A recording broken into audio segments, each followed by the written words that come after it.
March 9ஆம் தேதிக்குரிய அனுதின பரலோக மன்னா.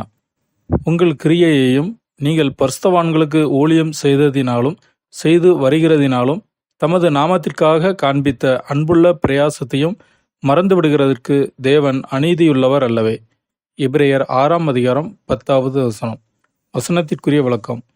தேவனுடைய ஊழியத்தில் ஈடுபடவும் தேவ ஊழியர்களுடன் ஒத்துழைப்பதிலும் தேவ பிள்ளைகள் இந்த கிருபையின் காலத்தை ஆதாயப்படுத்தி கொள்ள வேண்டும்.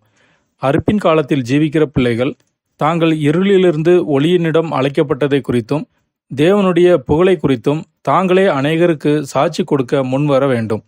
அதோடு கூட தேவ ஊழியர்களுக்கு உதவியாக இருந்த இந்த ஊழியத்தில் அவர்களுடன் ஒத்துழைக்கவும் பிரயாசப்படவும் வேண்டும்.